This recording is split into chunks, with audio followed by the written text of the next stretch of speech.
Real story. কালিম্পংয়ের Morgan house. ভূতে বিশ্বাস ছিল না। ভাবে আপনাকে এখানে আসার পর কোনো না কোনো ওয়েতে এরা বুঝিয়ে দেবে যে হ্যাঁ আমরা এখানে আছি। আমরা এখানে আছি। শতরূপ চক্রবর্তীর ভূতের অভিজ্ঞতা। Real story.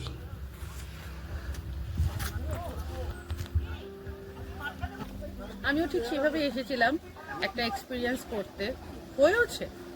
সুতরাং সেই এক্সপিরিয়েন্সটা আজকে আপনাদের সাথে শেয়ার করি। মর্গান হাউসে আমি আসি তখন সালটা 2018 কি 19 সালে। ফ্যামিলি মিলিয়ে আসি এবং আসার সময় প্রচুর গল্প শুনি।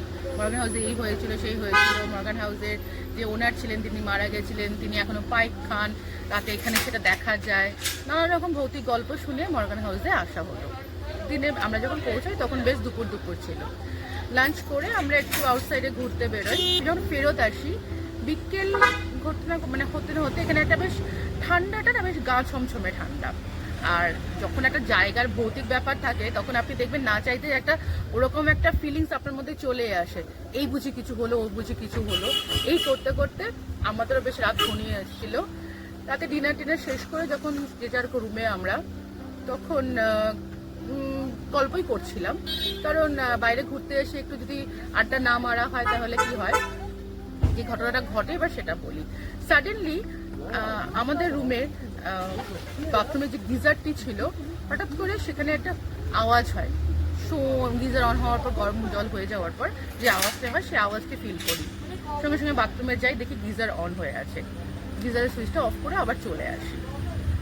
বেশ খানিকক্ষণ আবার কিছুক্ষণ যাওয়ার পর আবার সেম আওয়াজ, এবং আমরা তখন আমরা যেটা স্বাভাবিক মন বলে যে কিছু একটা হয়তো হচ্ছে, সামথিং ইজ দেয়ার, কিছু হয়তো আছে। দেখ এই মুহূর্তে অবস্থায় আমরা যে রুমে দুজন ছিলাম, আমি এবং আমার বোন, আমরা দুজন সারা রাত প্রায় জাগা, এবং যেটা ফিল করি সেটা হচ্ছে বাইরে থেকে প্রচন্ড কুকুরের ডাকের আওয়াজ। যদিও অতগুলো কুকুর একসাথে ডাকার কোনো মানে ছিল না, তবু সেই আওয়াজটা পাচ্ছিলাম। বেশ অনেকক্ষণ কেটে যায়, হঠাৎ জলের আওয়াজ শুরু হয়। এবার যেটা হয় সেটা হচ্ছে যে আমরা তো কেউ কল খুলে আসিনি, কিন্তু সামহাও আমরা যেটা কিছু একটা হচ্ছে, কিছু একটা ঘটছে, বাট খারাপ কিছু হয়নি, তবে হয়তো আমাদেরকে ফিল করানোর জন্য যে কিছু একটা আছে এখানে, তাই হয়তো এই জিনিসটা হয়েছিল।